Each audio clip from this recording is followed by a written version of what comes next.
Good morning, everybody. This session is about a challenging case of endocarditis, and the first presentation with Firas Nouri, clinical case presentation. Ok, merci. Docteur Firas Nouri, c'est pas présenté pour une force majeure. Donc, je me présente, Dr Tahal Aswad, assistant hospitalier universitaire, hôpital de Medellín, avec notre cher résident du service, Nomi El Sadouri. Donc, je tiens tout d'abord à remercier la Société tunisienne de cardiologie et chirurgie cardiovasculaire pour nous avoir associés à cette session et pour nous donner l'occasion de partager un cas clinique assez intéressant avec vous. Donc, c'est un cas clinique sur une endocardite infectieuse. C'est un cas clinique réel de notre service de cardiologie de l'hôpital de Medellín. Pas de conflit d'intérêt à déclarer. Donc, il s'agit d'un patient âgé de 65 ans aux antécédents d'hypothyroïdie, un remplacement valvulaire aortique depuis 20 ans, donc qui nous a consulté pour syncope. À l'examen clinique, bon état neurologique, examen neurologique sans anomalie, examen cardiovasculaire a montré une tension artérielle à 160 sur 80 avec une fréquence cardiaque à 35, donc auscultation cardiaque sans anomalie, éberluie de cœur, éberluie de prothèse, donc sans anomalie. Pas de signe d'insuffisance cardiaque ni de droite ni gauche. Reste de l'examen normal, surtout pas de particularité sur l'examen pulmonaire. Donc, à la biologie, donc, notre patient présente un syndrome inflammatoire biologique avec une CRP à 70, les globules blancs à 15 000. Le reste de la biologie est sans anomalie, notamment troponine négative et fonction thyroïdienne normale. Nous avons bien sûr réalisé un électrocardiogramme qui a montré donc, un BBG complet, bloc de branche gauche complet, avec un BAV de 3e degré. Donc, en résumé, donc, nous sommes devant un patient âgé de 65 ans avec un antécédent d'hypothyroïdie, un remplacement valvulaire aortique, admis à notre service de cardiologie pour un bloc auriculoventriculaire complet, symptomatique de syncope, avec à la biologie un syndrome inflammatoire biologique. Les causes de BAV complet, ça peut être une cause dégénérative, un BAV post-opératoire ou cause infectieuse. Ces étiologies sont citées dans les guidelines de 2021 de resynchronisation cardiaque du pacing. Les causes les plus probables sont une cause dégénérative, endocardite ou post-opératoire. L'étiologie infectieuse, elle est fortement suspectée. Comment la confirmer? Selon les guidelines de 2021 de l'endocardite infectieuse, on a deux critères majeurs. Le critère hémoculture et l'imagerie, soit par échographie, ETT, ETO, un scanner cardiaque, PET scan. Les critères mineurs, prédisposition, fièvre, événements emboliques, immunologiques ou hémoculture ne répond pas aux critères majeurs. Pour notre patient, on a réalisé une ETT et ETO. L'ETT a montré un bon profil hémodynamique de la prothèse aortique.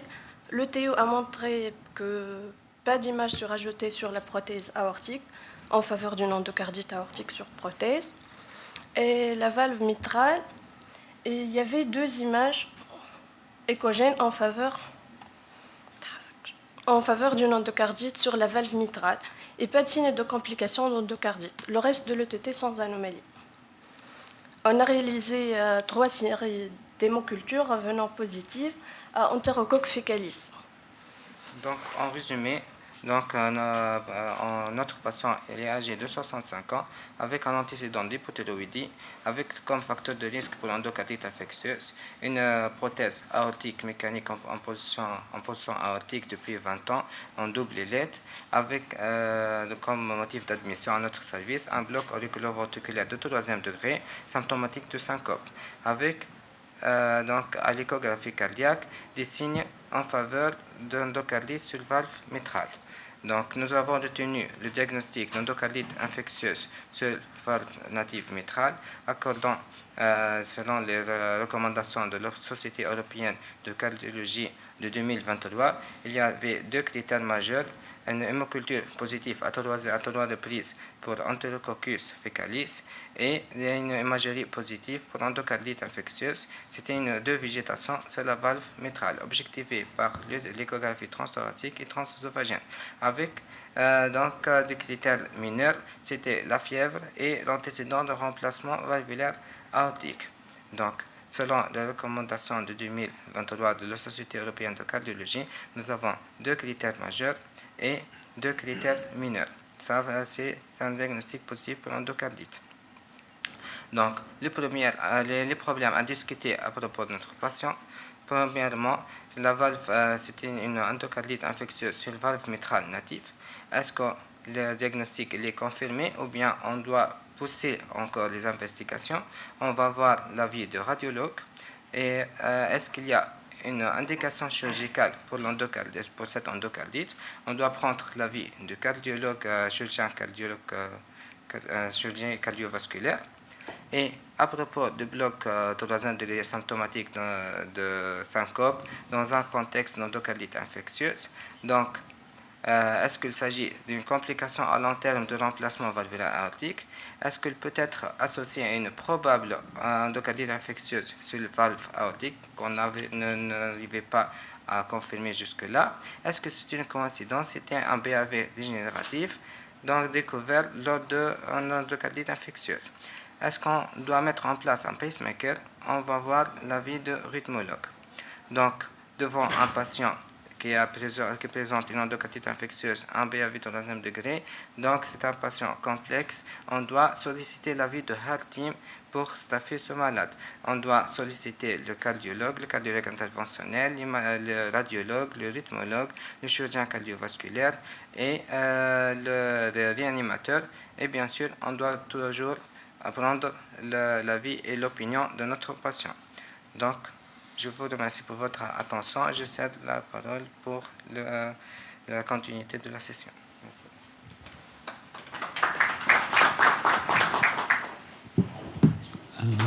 Merci beaucoup pour cette présentation. En fait, on est resté sur notre fin là.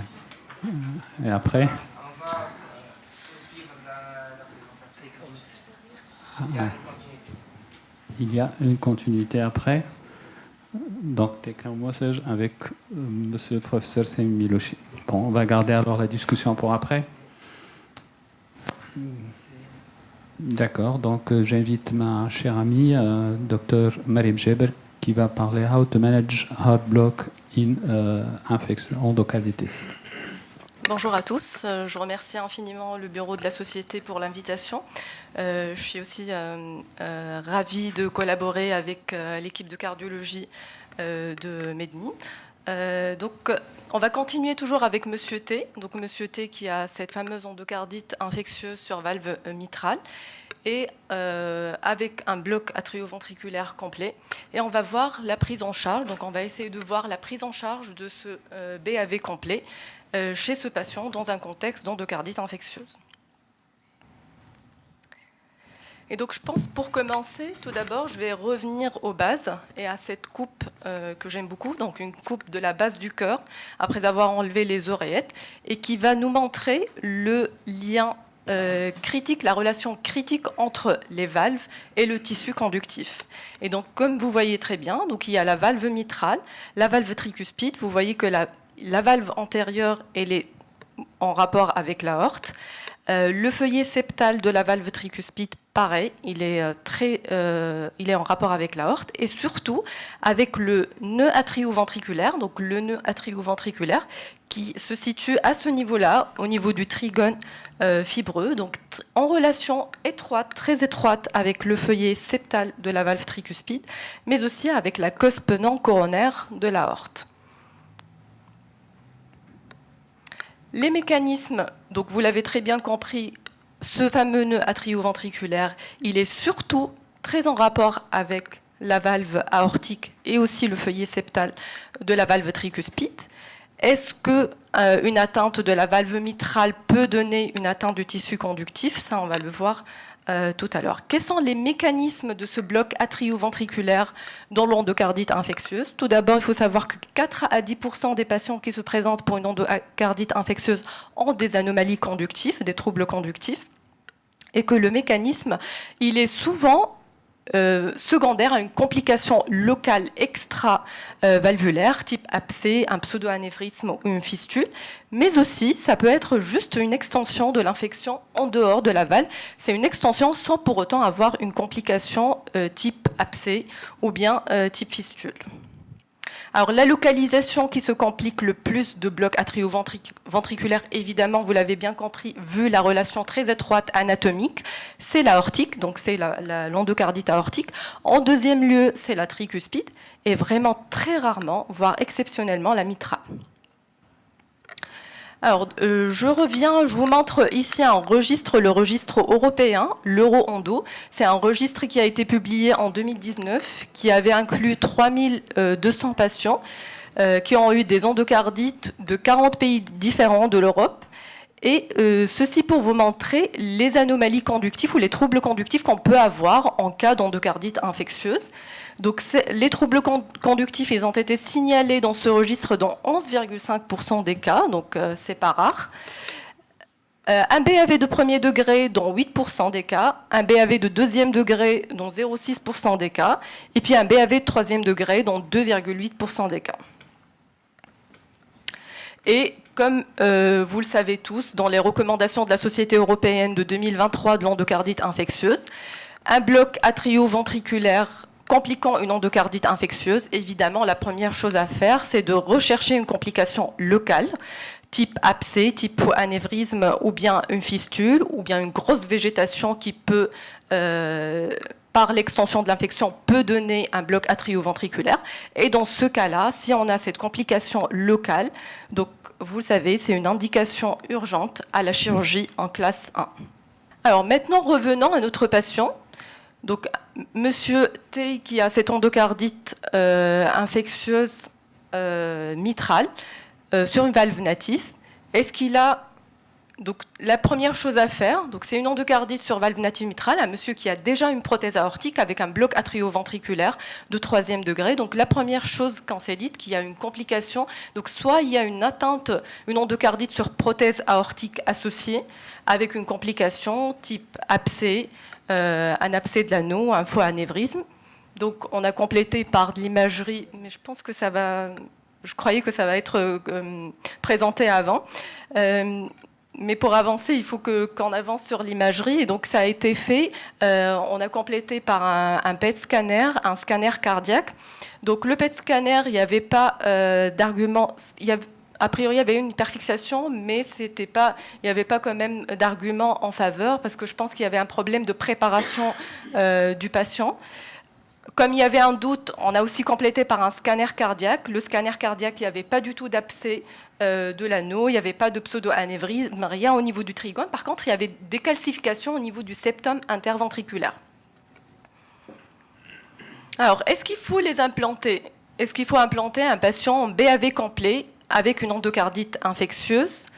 En fait, je vous montre cette cohorte, parce que c'est une cohorte qui nous parle que des patients qui ont eu une chirurgie à la suite d'une endocardite infectieuse. Donc, endocardite infectieuse avec un bloc atrioventriculaire et une indication chirurgicale. Et ils ont essayé de regarder est-ce qu'il y a les facteurs prédictifs en faveur d'une implantation permanente. Et donc, les facteurs qui sortent dans cette cohorte, c'est le fait d'avoir des troubles conductifs en préopératoire, type des QRS larges ou bien un PR qui est allongé, l'infection à staph aureus, le fait d'avoir un abcès de l'anneau, l'atteinte de la valve tricuspide ou bien un patient qui a déjà eu une chirurgie valvulaire. C'était des facteurs prédictifs de stimulation permanente. Et donc, la Société européenne de cardiologie de 2023 préconise de faire une implantation épicardique, donc un pace épicardique en péropératoire, si on a l'un de ces facteurs prédictifs de stimulation permanente. Donc, comme on l'a dit, donc soit un trouble conductif, une anomalie conductive type QRS large, un PR allongé, une infection à staph, un abcès de l'anneau, une atteinte de la valve tricuspide, ou bien une chirurgie ancienne. Dans ce cas-là, il faut d'emblée faire un pace épicardique en classe 2A en péropératoire. Alors, donc, notre patient, comme je vous ai dit, on a bien recherché une complication de la prothèse aortique. Il n'y avait rien sur la prothèse de banc gradient, ETO, PET scan, scanner cardiaque, il n'y avait rien du tout. Et donc, on est face à une atteinte de la valve, une endocardite de la valve mitrale, une endocardite sur valve native, avec un BAV troisième degré, sans une atteinte de la valve aortique. Est-ce que c'est classique? Est-ce que c'est pas classique? Alors, j'essaie de regarder la littérature, ça existe, mais c'est extrêmement rare d'avoir une endocardite mitrale qui se complique d'un bloc atrioventriculaire. Donc, il n'y a que 7 cas publiés. Le premier cas, il a été publié en 2005. C'est en général, c'est dans toutes les publications, c'est une atteinte de la valve antérieure, évidemment, puisque c'est la valve qui est la plus proche du tissu conductif. Les infections, la plupart des infections, c'est des infections à Staph aureus. Et l'atteinte, c'est soit une atteinte avec une grosse végétation, soit c'est carrément un abcès de l'anneau mitral. Il y a certainement des comorbidités dans les cas publiés, notamment l'insuffisance rénale, ça ressort comme une comorbidité assez fréquente dans les cas publiés. Alors pour les 7 cas qui ont été publiés, ils ont tous eu de l'antibiothérapie avec une chirurgie, donc ils ont eu tous une réparation chirurgicale et puis une implantation derrière d'un pacemaker parce que le BAV il n'a pas régressé derrière.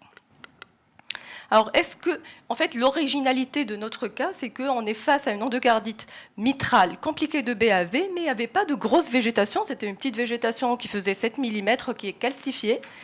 Et il n'y avait pas de complication, même de l'anneau mitral. Il n'y avait aucune complication pour aller à la chirurgie. Donc, il n'y avait pas d'indication chirurgicale. Au contraire, en fait, toutes les autres publications, il y avait une indication chirurgicale qui était claire, soit des grosses végétations avec un risque embolique, soit des complications locales. Et donc, pour notre patient, ce que nous avons fait, c'est qu'on a traité par une antibiothérapie. Le BAV, le bloc atrioventriculaire, il n'a pas du tout régressé. L'infection, elle a été bien contrôlée. Donc, le syndrome inflammatoire, il a régressé. On a refait des hémocultures. Il n'y avait plus des hémocultures qui étaient négatives. La calcification, on a refait bien évidemment ETT, ETO. C'était une très petite végétation qui faisait 5 mm, mais vraiment calcifiée. Et donc, à J30 de l'antibiothérapie avec des hémocultures négatives, le patient il a été implanté d'un pacemaker double chambre. Après, reste la question, est-ce que c'est la valve mitrale, est-ce que c'est une infection qui a évolué sur un mode subaigu avec une extension qui s'est transformée après en calcification, ou est-ce que c'est deux choses séparées et que le bloc atrioventriculaire n'est pas secondaire à l'infection, il est juste à l'endocardite, il est juste découvert dans ce cadre-là? Ça, je pense, personne ne peut le dire. À la fin, comme vous m'avez demandé de faire la prise en charge d'un bloc atrioventriculaire dans le cadre d'une endocardite infectieuse, j'ai préparé donc ce diagramme. Donc si on est face à un endocardite avec un bloc atrioventriculaire, comme on l'a dit, la première chose à faire, c'est de rechercher et de s'acharner à rechercher une complication locale, abcès, fistule, pseudo-anévrisme. Si oui, donc c'est une indication urgente à la chirurgie. Et s'il y a une indication à la chirurgie, dans ce cas-là, il faut rechercher les facteurs prédictifs que je vous ai montrés. S'il y a un facteur prédictif, il faut faire un pacemaker épicardique en péropératoire. S'il n'y a pas de facteur prédictif de stimulation permanente, dans ce cas-là, on va faire la chirurgie, on va attendre donc les 7-10 jours jusqu'à contrôler l'infection, avoir des hémocultures négatives. Et si le BAV il persiste, dans ce cas-là, il faut l'implanter.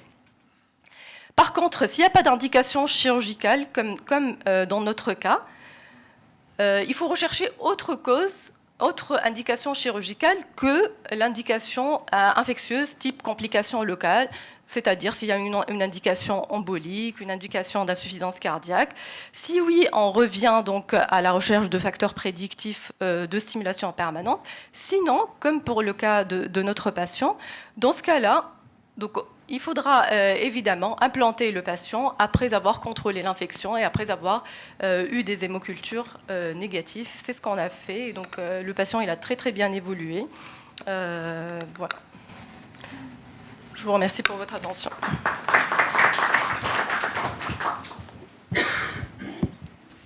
Merci Dr Gebr pour cette excellente présentation. Donc on passe, si j'ai bien compris, on laisse la discussion à la fin. Donc on passe à la prochaine présentation. When PET scan can help, Dr Jad. À vous la parole. Donc bonjour à tout le monde. Merci d'être présent ici. Tout d'abord, je voudrais remercier les organisateurs de ce congrès pour l'invitation pour parler de la place du PET scan, de la TEP-TDM dans les endocardites infectieuses. Donc, j'ai prévu de parler en anglais. Je ne sais pas si je continue à faire ou bien je switch vers le français, comme vous voulez. When can PET-CT help in infective endocarditis? As you know, infective endocarditis is a life-threatening disease with stable prevalence despite prophylactic diagnostic and therapeutic advances, and the diagnostic often remains challenging. The diagnostic criteria typically rely on clinical, microbiological, and echocardiographic evidence with limited sensitivity and specificity. And given the lack of a single definitive diagnostic method and the importance of early diagnosis in the prognosis of these infections, there is a need for additional diagnostic strategies to overcome the limitations of existing modalities. In this way, positron emission tomography, as known as PET-CT, are finding increasing use in the diagnosis of infective endocarditis and cardiac device infections. In this presentation, we'll try to answer to those 6 questions. What is PET-CT? How to properly prepare a patient before PET-CT exam? Why PET is indicated in infective endocarditis? And what are the indications for PET-CT? And what are the limits and the prospects for PET-CT in infective endocarditis? I'll just try to remind you that PET-CT is a functional imaging technique that reveals the metabolic or biochemical function of tissues and organs. And PET images are typically combined with CT, sometimes with MRI. This exam is used in a variety of conditions, especially in oncology, but also in cardiology for the detection of myocardial viability and ischemia, brain disorders, infectious or inflammatory diseases. In PET-CT, we use a substance which is a radioactive drug called tracer, which allow us to show both typical and atypical metabolic activity. The substance the most frequently used is 18-FDG, which is a radioactive analog of glucose in which a hydroxyl group here is replaced by fluor 18, which is a positron emission radionuclide. Similar to glucose, FDG will enter the cells by GLUT membrane transporters and thereby indicating cells with increased metabolic activity. However, unlike glucose, FDG does not undergo further glycolysis, which is blocked by F18, fluor 18. Consequently, FDG accumulates in the cells.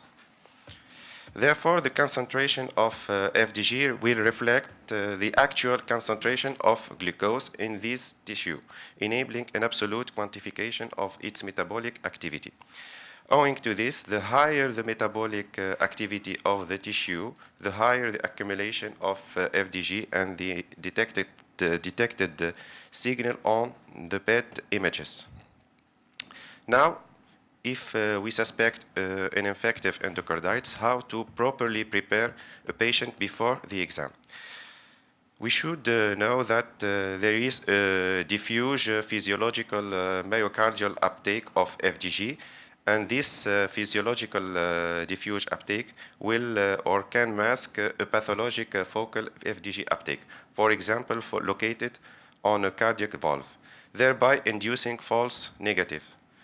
To avoid this, several tools have been developed considering prior fasting, at least 12 hours before the exam.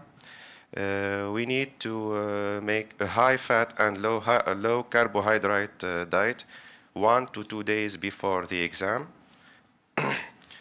because a high-fatty diet will inhibit glucose metabolism and switch the cardiomyocyte metabolism towards free fatty acid consumption.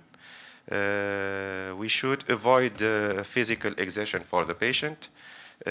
Sometimes we'll be able to inject heparin before the FDG injection in order to reduce also the physiological uptake of the myocard. And if antibiotics are indicated, the treatment should be started without delay, but we should perform PET as soon as possible. But we should know that antibiotic treatment will make a decrease in the FDG uptake and can lead to false negative, especially if CRP is under 40 milligram per liter. Why PET is indicated in infective endocarditis? As you know, since 2015, the European Society of Cardiology and the European Association of Nuclear Medicine have included the PET findings in the major and minor criteria of Duke modified criteria.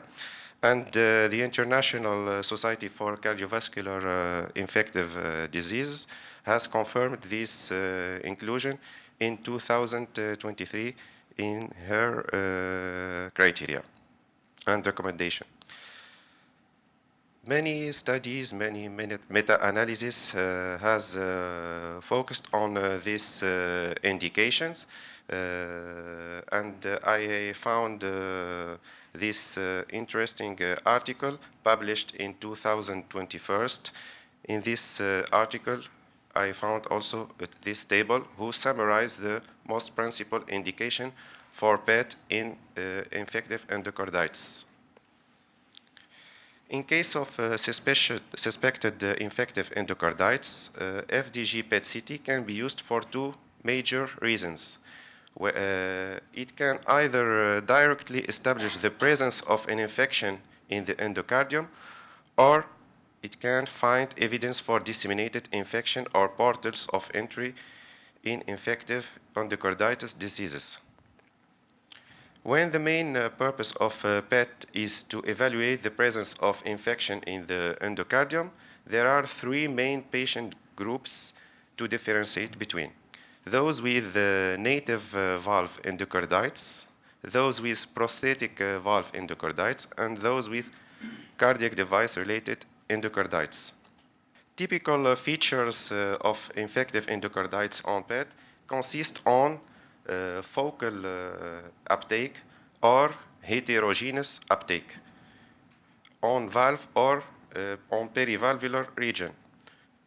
If there is no uptake, or if the uptake is homogeneous, it means that there is no sign for infective endocarditis. And the higher FDG uptake, the higher the probability of infective endocarditis.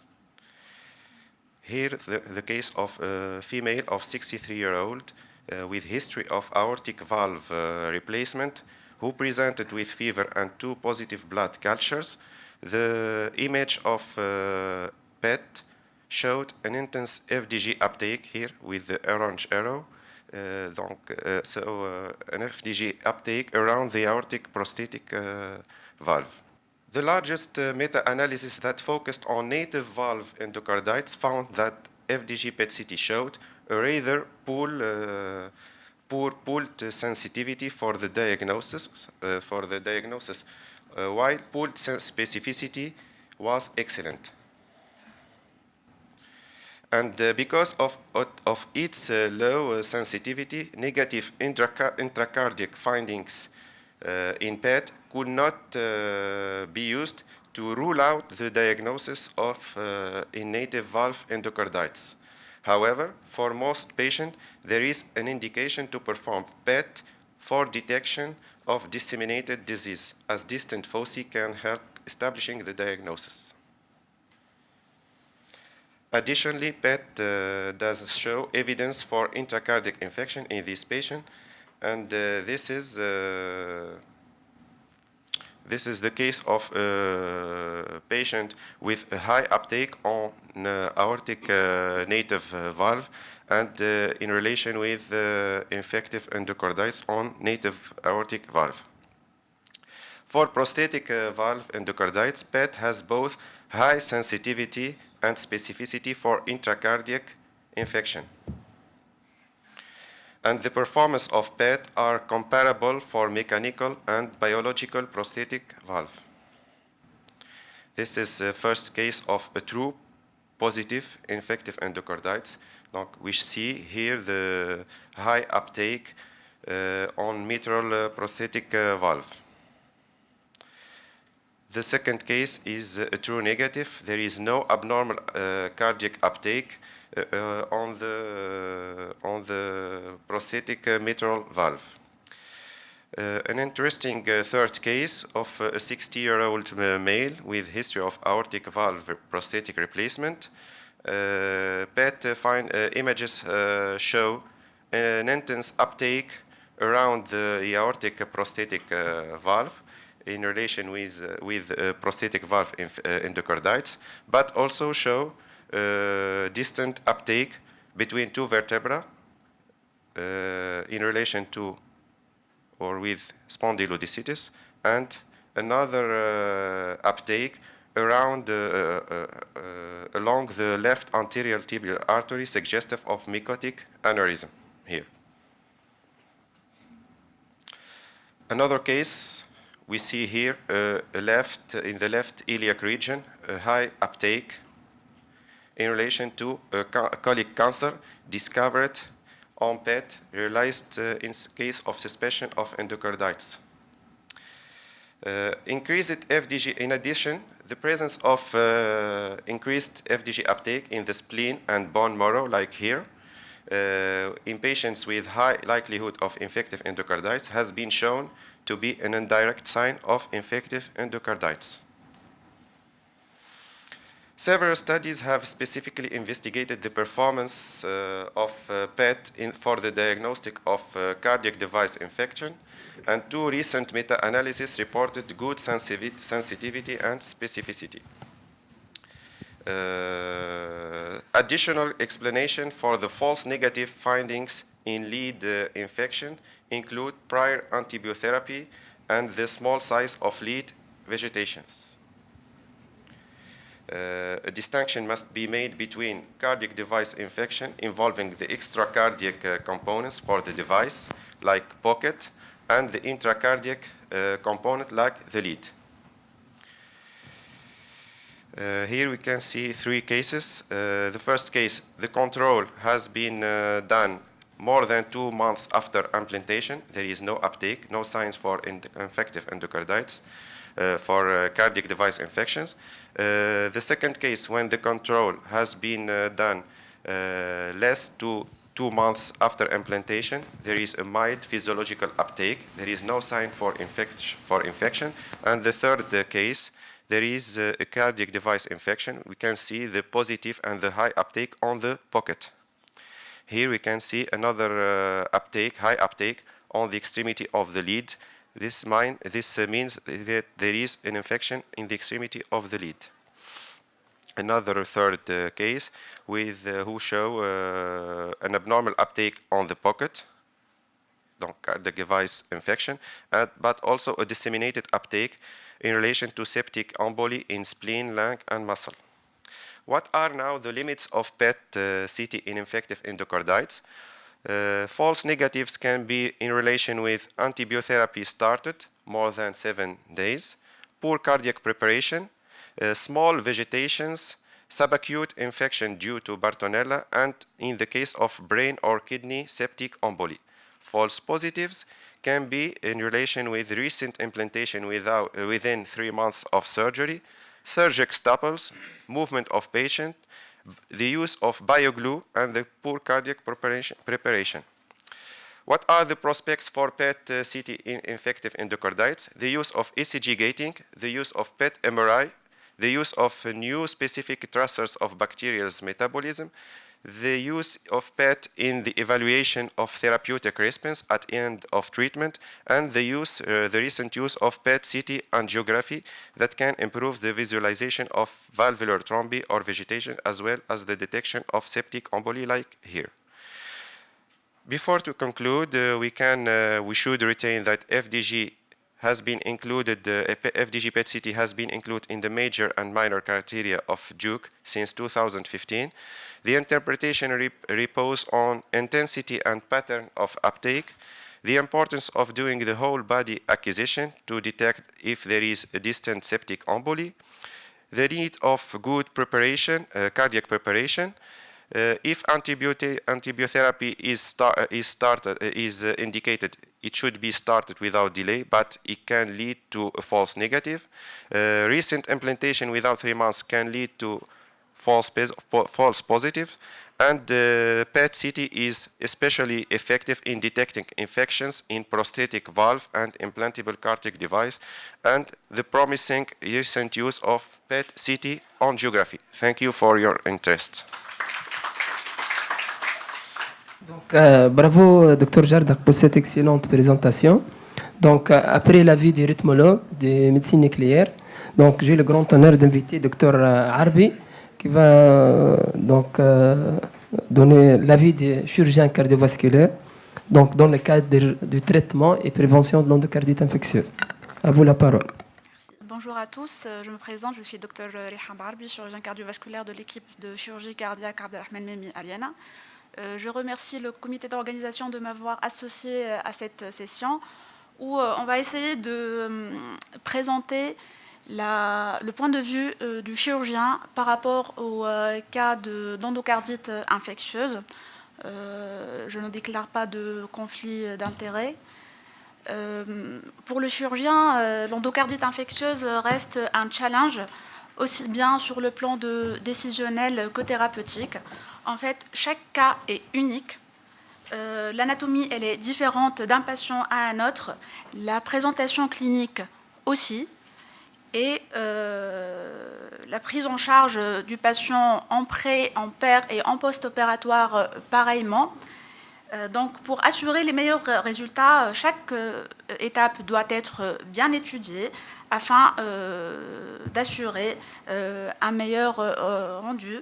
Et du coup, dans cette présentation, on va discuter le management et la préparation préopératoire du patient, la décision médicale chirurgicale, le timing de la chirurgie et surtout les difficultés techniques par rapport à chaque patient.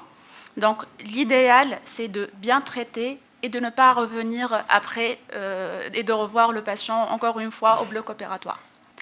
Alors, la première étape avant d'aller au bloc opératoire, c'est justement de faire une évaluation préopératoire du patient. Et souvent, on a deux problématiques majeures. C'est l'exploration coronaire, parce qu'en général, on est dans un contexte d'urgence. Est-ce qu'il faut faire une exploration coronaire préopératoire ou est-ce qu'il faut y aller directement? Alors, pourquoi la question se pose? Parce que habituellement, chez les patients valvulaires, on a l'habitude de faire une coronarographie préopératoire, sauf que dans les cas d'endocardite infectieuse et surtout dans les cas où on a des végétations sur la valve aortique, la coronarographie invasive présente un risque de faire migrer les végétations. Et du coup, les recommandations de l'ESC 2023, elles essaient de donner une réponse à cette question et à ce dilemme. Donc pour les patients stables, qu'est-ce qu'on préconise? On préconise de faire une coronarographie classique, habituelle, donc chez le patient stable et qui ne présente pas de végétation mobile sur la valve aortique, et de faire plutôt un coroscanner chez les patients avec végétation valvulaire aortique.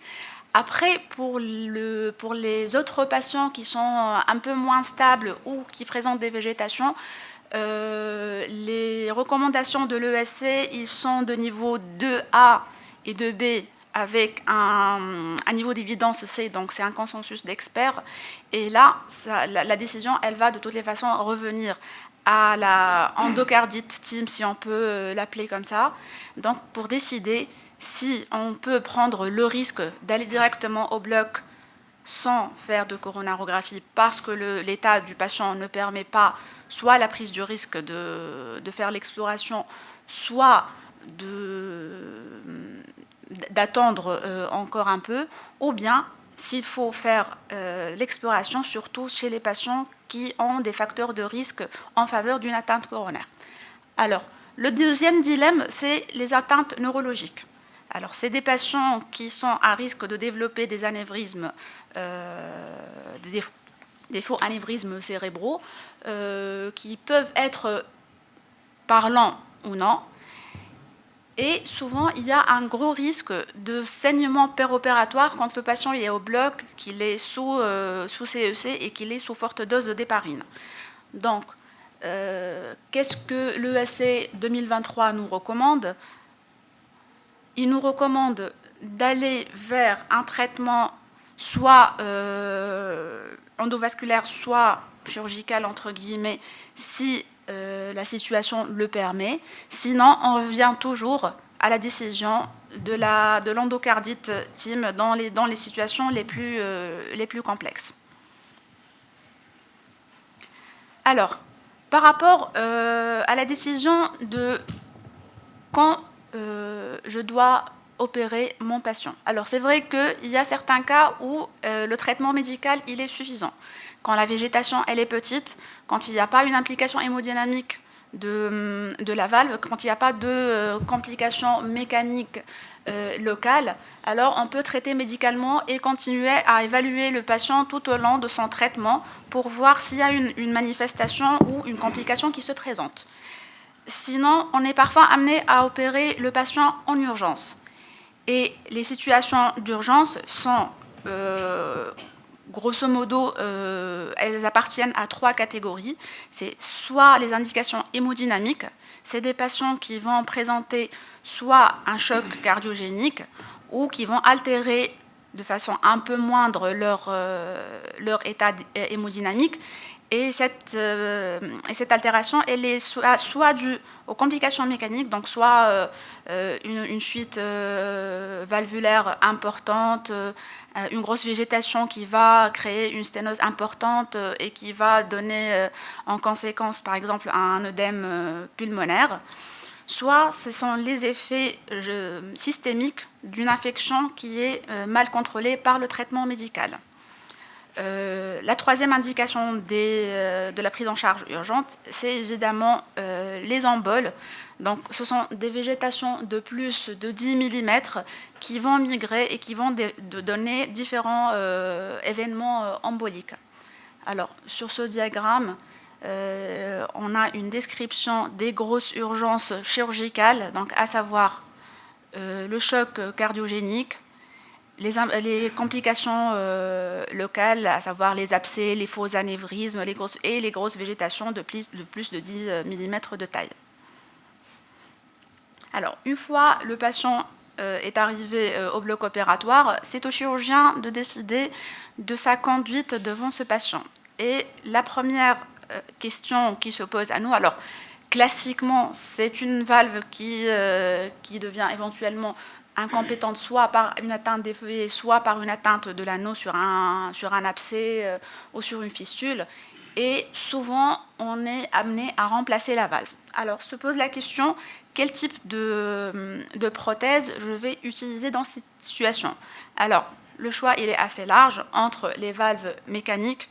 Alors là, c'est pour la postérité, c'est une valve de star, mais qu'on n'utilise pas depuis belle lurette. Les valves mono-leaflet et les bi-leaflet qui sont actuellement utilisées. On a de plus en plus recours aux valves biologiques. Et actuellement, il il y a des équipes qui utilisent les homogreffes et qui commencent à avoir de plus en plus de terrain. Alors, comment se fait le choix? Alors, certaines études disent qu'il vaut mieux mettre une valve mécanique parce qu'on a remarqué qu'il y avait plus de récurrence, plus de réinfection ou de récurrence de l'infection sur les valves avec des valves biologiques. Alors là, c'est une étude danoise qui porte sur 900 patients. Mais par contre, sur les plus larges études, cette tendance à avoir plus d'infections sur les prothèses biologiques disparaît. Et il y a un consensus que finalement, tous les substituts valvulaires donnent finalement un résultat similaire en termes de survie et en termes de risque de réinfection. Alors, quels sont du coup les facteurs qui peuvent prédire une réinfection? Ça paraît être plutôt dépendant du terrain du patient que du type de prothèse qu'on peut utiliser. Alors, c'est les patients immunodéprimés, ce sont les insuffisants rénaux chroniques, qui forcément, il y a une part d'iatrogénie dans le processus de l'infection. C'est les patients qui sont des toxicomanes, qui utilisent tout ce qui est drogue injectée. En plus des cas qui ont été déjà, qui ont présenté une endocardite avec une extension assez large des lésions locales. Là où on est amené, par exemple, à faire un débridement assez large et à remplacer la perte de substance avec des patchs. Et là, le risque de récurrence de l'infection, il est plus important. Je reviens un peu sur les homogreffes. Est-ce que l'homogreffe est une bonne alternative pour les patients qui ont une endocardite? Alors, oui. C'est vrai que dans les anciennes études, on parle d'un risque de dégénérescence plus important sur les homogreffes par rapport aux valves biologiques et bien sûr par rapport aux valves mécaniques. Sauf qu'avec les nouvelles techniques et matériaux de conservation des homogreffes, la survie de l'homogreffe, elle est plus importante. Et en plus, certains experts, ils préconisent l'utilisation des homogreffes sur les anneaux fragiles. Parce qu'en fait, la différence entre une homogreffe et une prothèse, c'est que la prothèse, elle a un anneau qui est assez rigide. Et quand on l'implante sur un tissu qui est déjà fragilisé par l'infection, il y a une certaine tension qui fait qu'il y a un risque sur cet anneau. Par contre, une homogreffe plutôt, c'est un tissu qui est plutôt souple et du coup, il s'adapte mieux avec l'anatomie et surtout l'histologie des tissus infectés. Alors, est-ce qu'il y a une place pour la valvuloplastie dans les endocardites infectieuses? Alors, d'habitude, le dogme qu'on a, c'est justement, on est passé sur un milieu qui est infecté, alors autant tout enlever, s'assurer que tout est propre, et puis éventuellement aller remplacer. C'est vrai que même remplacer une valve et aller mettre un corps étranger dans un milieu infecté, ça reste toujours un peu problématique, aussi bien pour le chirurgien que pour toute l'équipe endocardite. Mais c'est un mal nécessaire. Alors, est-ce qu'il y a encore une place à préserver une valve qui a subi une endocardite infectieuse? Alors, la réponse est oui. C'est vrai qu'on fait très peu de valvuloplastie sur une valve aortique. Là, sur l'image, en fait, ce sont les 3 feuillets d'une valve aortique qu'on avait enlevée. On peut remarquer ici, à ce niveau-là ou à ce niveau-là, des perforations qui sont dues à l'infection.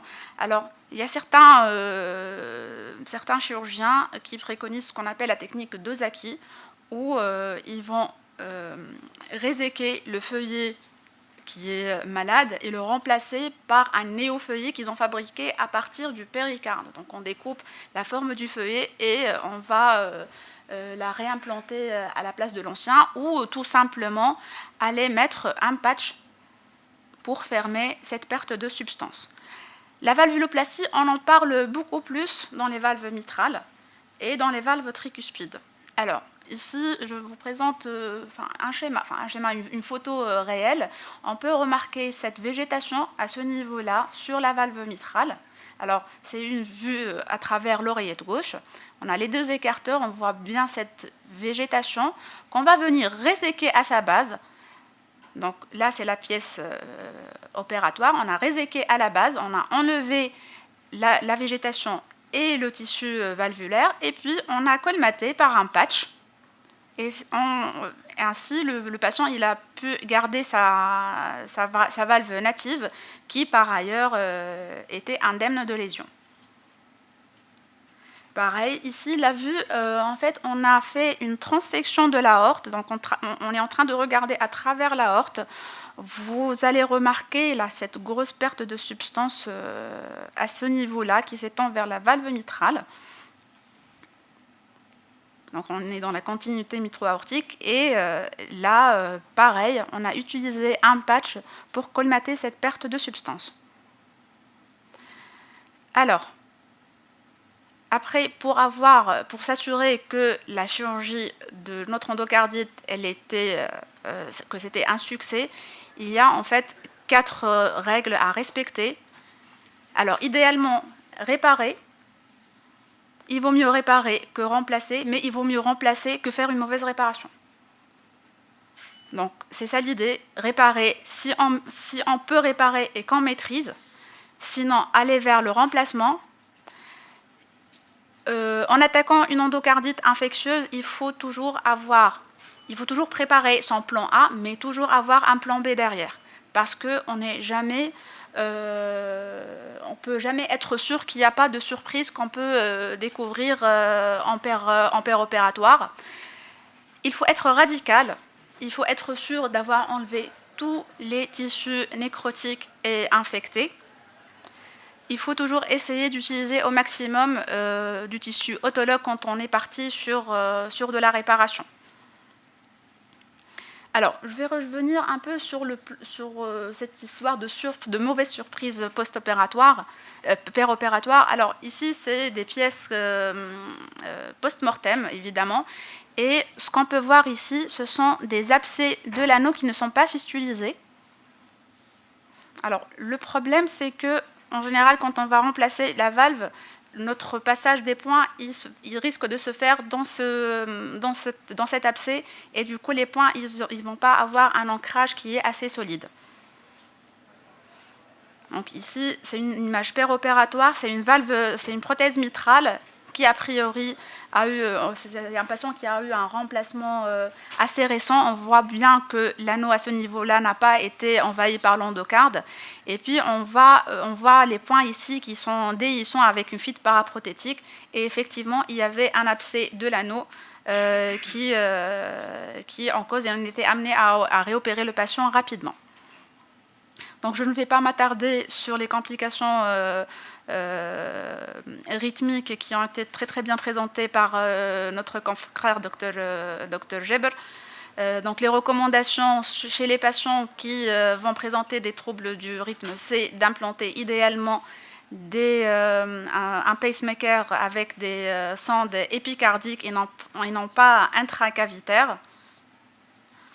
Un petit mot sur les infections, sur les endocardites du cœur droit. Elles sont surtout l'apanage des patients immunodéprimés, des utilisateurs de drogues dures injectées.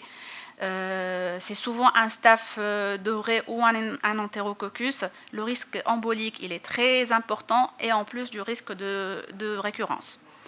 Alors, pour finir, l'endocardite infectieuse pour le chirurgien, ce n'est jamais une question facile. Il faut être méticuleux avant le bloc opératoire et au bloc opératoire pour assurer un résultat optimum et essayer de ne pas revoir le patient assez rapidement au bloc. Je vous remercie. Merci Dr Ali pour cette belle présentation, ainsi que toute l'équipe de l'Ariana. Et le mot de la fin est à mon ami le professeur Semilouchi, qui est à la fois membre de la société de cardio, mais aussi chef de service de cardiologie à l'hôpital Mednine, et que je remercie pour cette belle initiative ou cette idée originale de partir d'un cas clinique et d'essayer de voir tous les volets relatifs à cette pathologie. À vous la parole. Merci, cher maître. Donc, j'ai le grand honneur de partager avec vous les messages à retenir à propos de ces cas cliniques. Donc, pour répondre à cette question, on va essayer de rappeler donc, la prise en charge diagnostique, thérapeutique, l'évolution de notre malade. Donc, avec un petit rappel du point de vue épidémiologie, prévention et prise en charge de l'endocardite, pour finalement arriver au message à retenir selon l'avis de rythmologue, radiothérapeute, chirurgien et cardiologue.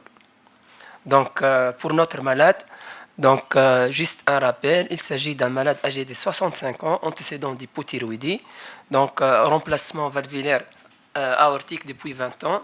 Donc, il était admis pour un BAV complet, concomitant à une endocardite sur valve mitrale native. Donc, body scan, lésion hémorragique pulmonaire, lésion hépatique suggestive des micro-abcès ou d'anévrisme mycotique. Donc, pas de signe d'endocardite aortique, calcification sur la valve mitrale et avec une végétation et des calcifications. Donc, au PET scan, il y a une hyperfixation des tracères homogènes sans signe d'endocardite infectieuse. Et notre ami, il a bien détaillé, donc ça peut être des signes indirects ou directs d'une endocardite. Donc, l'évolution apyrexie après 5 jours, bonne évolution, clinique et biologique sous antibiotiques avec résolution de végétation mitrale, pas d'indication chirurgicale. Donc, concernant le BAV 3e degré, très probablement dû aux calcifications aortiques, même l'hypothèse d'une endocardite sur prothèse aortique n'est pas éliminée au jour d'aujourd'hui. Donc, Dieu merci, l'évolution est favorable. Donc, il a bénéficié d'une mise en place du pacemaker double chambre à Sfax. Et je remercie mon cher ami Dr Meriem Jeber, ainsi que toute l'équipe. Donc, à 6 mois, donc, l'évolution est favorable, bon état général, pas de dyspnée, pas de signe d'insuffisance cardiaque. Il est bien anticoagulé. Donc, pas de séquelles d'endocardite sur la valve mitrale. Bon profil hémodynamique sur la prothèse aortique. Donc, ça, c'est l'échographie à 6 mois, faite par notre cher ami Ouyen. Donc, juste un petit rappel concernant l'épidémiologie. L'endocardite, c'est un problème majeur de santé publique. Donc, l'incidence à peu près 13,8 sur 100 000 cas, avec une mortalité aux alentours de 0,87 pour 100 000. Donc, la population à risque avec résistance aux antibiotiques en augmentation chaque année. Donc, qu'en est-il des patients à risque? C'est essentiellement les patients ayant une valve ou matériel prothétique, antécédent d'endocardite, cardiopathie congénitale cyanogène non opérée ou une chirurgie incomplète ou 6 mois post-opératoire. Donc, l'importance de la prévention et de l'antibioprophylaxie pour chez malades. Donc, concernant la prévention, donc, selon les recommandations, donc la prévention contre l'endocardite, essentiellement une bonne hygiène dentaire, bonne hygiène cutanée, essentiellement tatouage. Donc, traiter les infections, pas d'automédication par antibiotiques. Donc, avertir les médecins en cas de risque d'endocardite. Concernant la prise en charge, vous voyez ici les parcours de soins d'endocardite infectieuse. On ne va pas le détailler. Donc, le plus important, c'est une prise en charge multidisciplinaire entre les cardiologues, les chirurgiens, l'infectieux, les radiologues, les rythmologues et tout le staff. Donc, vous voyez ici, la médecine elle est basée sur le PREF. Donc, avec classe 1, niveau de PREF B, rôle du staff d'endocardite, il est très recommandé par les sociétés savantes. Et donc, vous voyez l'importance et l'intérêt de tous les collègues, et les infectiologues, et les cardiologues, et les chirurgiens, radiologues, et médecine nucléaire, pour une éventuelle prise en charge adéquate. Donc, pour résumer, et pour rester pratique, donc, et l'intérêt de la session, donc, à mon avis, selon notre rythmologue, donc, essentiellement devant un BAV complet, il faut toujours éliminer les causes réversibles et guérissables avant de mettre en place les pacemakers. Donc, pour notre malade, une fois que la chirurgie n'est pas indiquée, on a implanté le malade et l'évolution elle est très favorable. Donc, pour la médecine nucléaire, elle est très recommandée au jour d'aujourd'hui. Donc, son rôle est essentiel dans le diagnostic, au cours de l'évolution et dans la gestion des complications de l'endocardite. Donc, dans notre cas, les scanners et les PET scans étaient fondamentaux dans l'élimination d'endocardite, très probablement, sur prothèse aortique. Donc, la combinaison des moyens radio permettant au cardiologue une bonne prise en charge de l'endocardite, quel que soit du point de vue diagnostique ou thérapeutique pour les indications. Donc, sinon, notre ami chirurgien, donc, les malades avec endocardite sont généralement fragiles, donc avec un risque opératoire élevé. Ces malades doivent être étudiés pour savoir indiquer la chirurgie ainsi que le bon timing opératoire. Et ça, c'est le plus important. Donc, parce que dans notre cas, si l'endocardite elle est en rapport avec le BAV est en rapport avec l'endocardite, je pense que c'est l'indication opératoire. Donc, ce n'est pas le cas de notre malade. Donc, d'où, en conclusion, c'est l'avis des cardiologues. Donc, l'endocardite est une pathologie rare mais grave. Donc, la prise en charge est multidisciplinaire. Donc, rôle important de l'équipe d'endocardite. Donc, l'évaluation continue de patients au cours de l'hospitalisation, avec risque de complications, avec un suivi régulier avant la sortie, rôle important de la prévention. Et pour notre cas, c'est l'intérêt de la coopération entre les services de cardiologie Mednine Sfax, avec les chirurgiens, avec la médecine nucléaire, avec les chirurgiens cardiovasculaires. Et ça, c'est pour l'intérêt du malade. Et merci pour votre attention.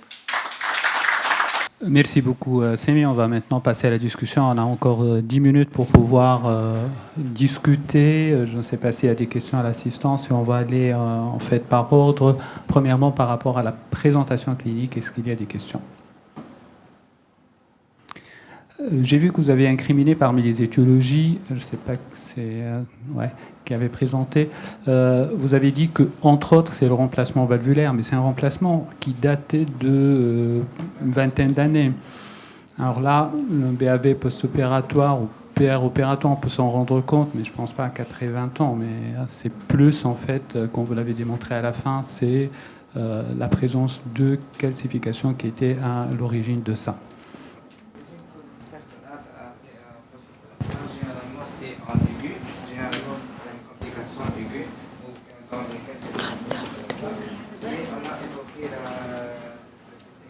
Cette étiologie et on l'a infirmé après compléter le dossier diagnostic du malade. Très bien, merci. Peut-être aussi donc le malade avait un BAV qui n'était pas diagnostiqué et il a survécu avec lui. Mm-hmm. Très bien, oui.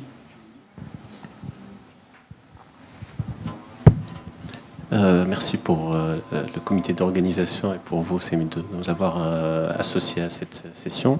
J'avais juste une petite réflexion par rapport à la prise en charge de ce patient et du cas clinique. Dans le cas d'une endocardite où il y a justement une prothèse qui est en place, et comme vient de le dire Dr Arbi, le fait qu'il y ait une prothèse en intracardiaque est prédictif justement d'une endocardite.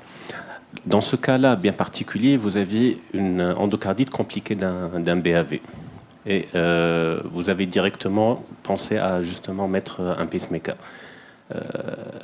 Le choix du pacemaker s'est basé au fait sur le fait de l'urgence ou du comment dirais-je, pourquoi vous n'avez pas choisi de mettre en place des sondes épicardiques? Parce que dans le contexte d'une endocardite infectieuse où il y a les bestioles qui tournent à droite et à gauche, rajouter un autre corps étranger justement dans les cavités cardiaques, est-ce que c'est la disponibilité du device qui a influencé un tout petit peu votre choix, ou est-ce le fait de réopérer un patient qui était déjà opéré et mettre en place des sondes épicardiques qui pourraient éventuellement être inefficaces?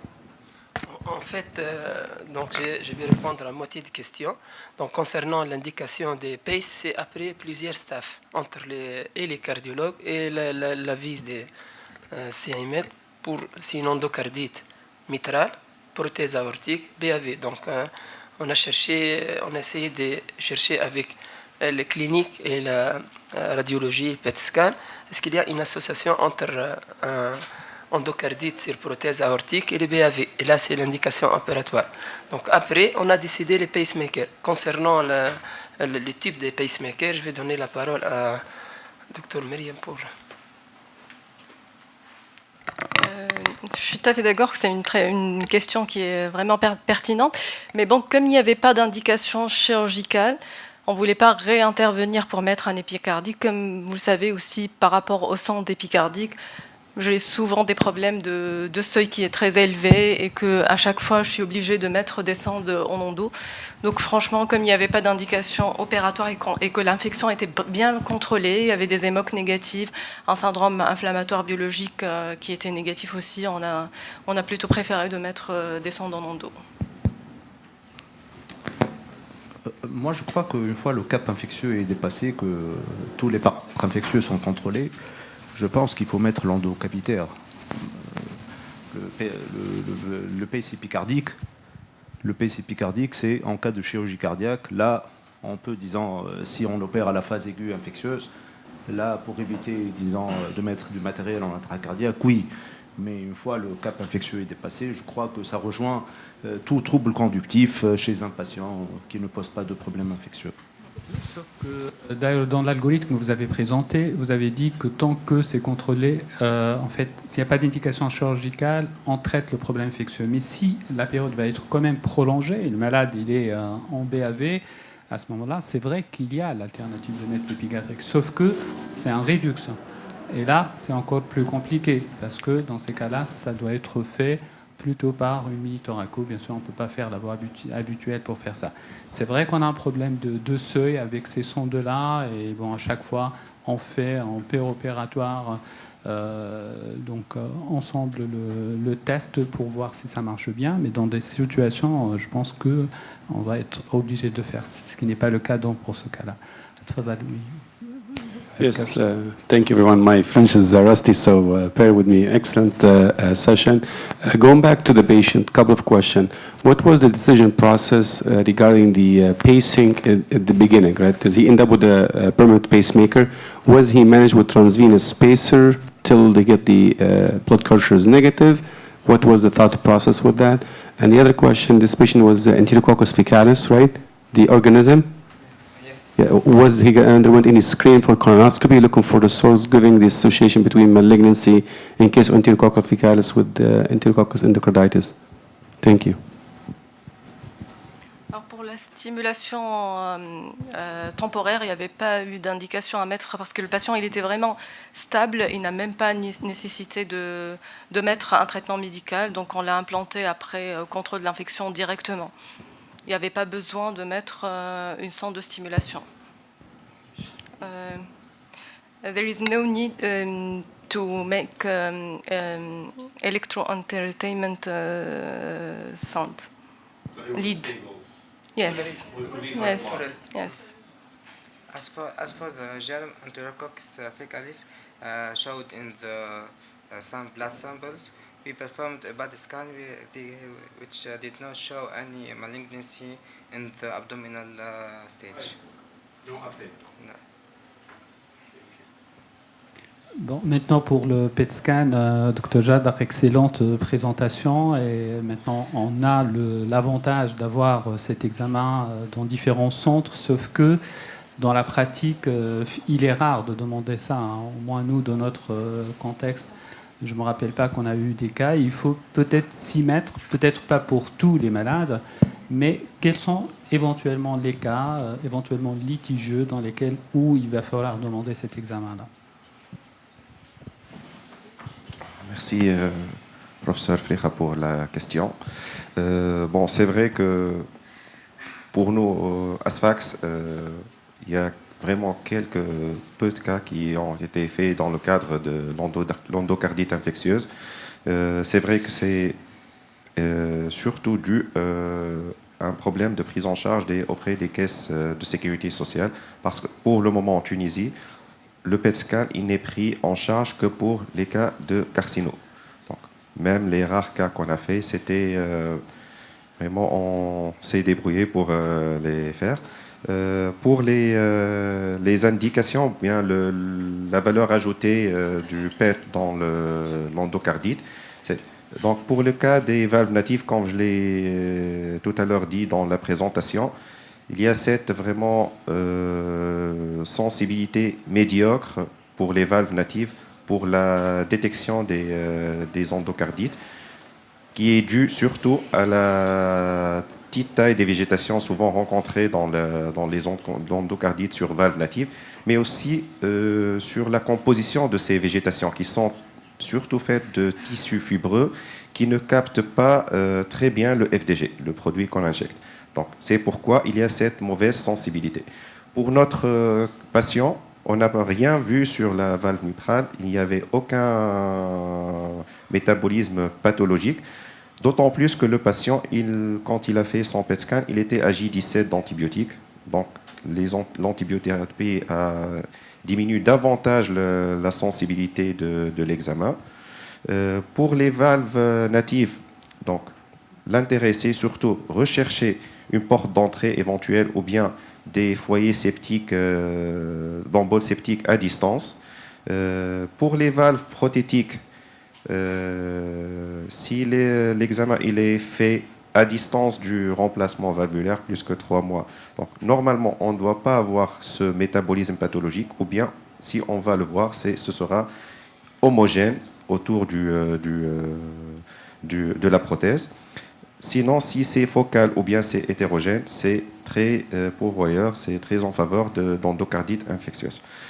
Pourquoi les prothèses valvulaires captent plus, septiques captent plus le FDG? C'est parce qu'il y a de l'inflammation tout autour lors de l'endocardite infectieuse en cas de prothèse valvulaire.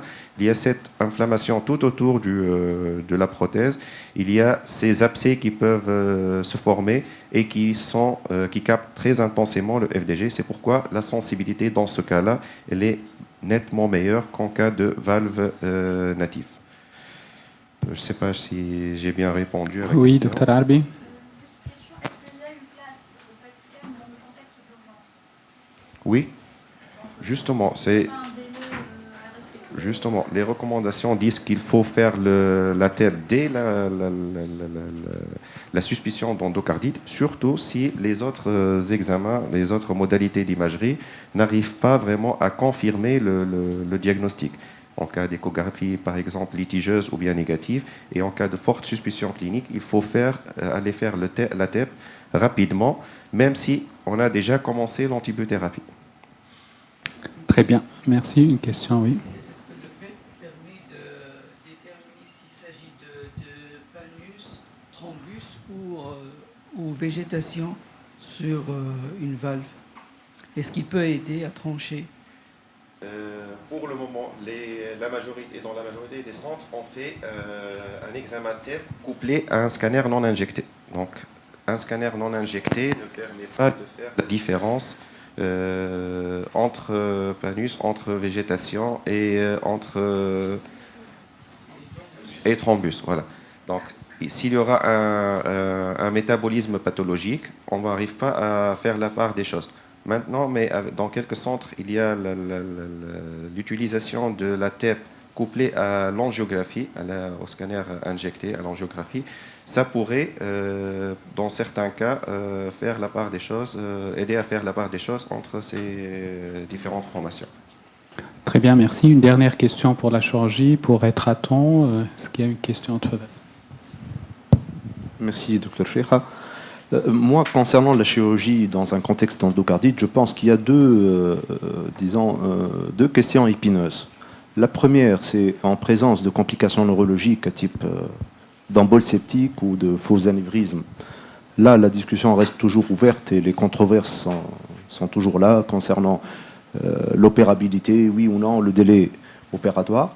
Et la deuxième question, c'est est-ce que, en dehors bien sûr de toute indication d'extrême urgence, de défaillance cardiaque ou de décompensation septique, le délai opératoire par rapport ou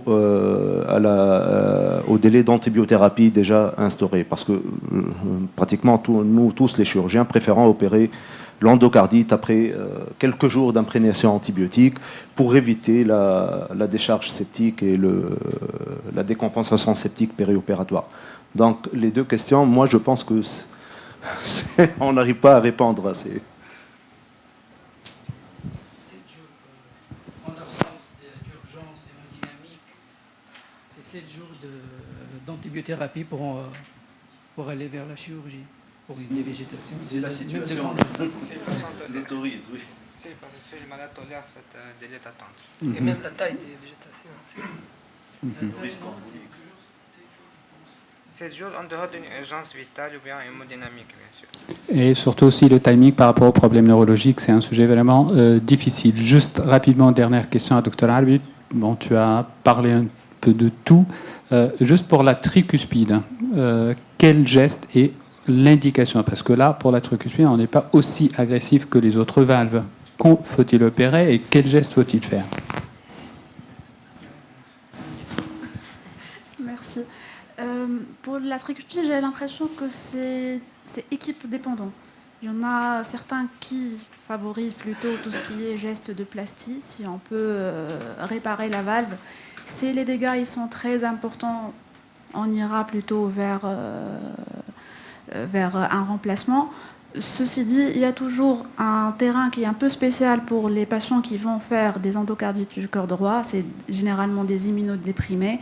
Et aussi, c'est assez fréquent chez les patients qui sont des utilisateurs de drogues injectées. Et là, il y a même un problème éthique qui se pose par rapport au remplacement valvulaire chez des patients qui ne sont pas bien suivis, qui parfois sont des SDF, qui ne vont pas suivre à la lettre tout ce qui est recommandations de prophylaxie pour ne pas récidiver. Donc ça reste toujours une problématique assez épineuse et discutable par rapport aux endocardites du cœur droit. Exactement, justement, il y a 2 semaines, on a opéré un toxicomane et c'était ça la question parce qu'on a mis au final une bioprothèse, mais toujours l'arrière-pensée d'une récurrence éventuelle. Merci beaucoup, on va lever la séance et à la prochaine.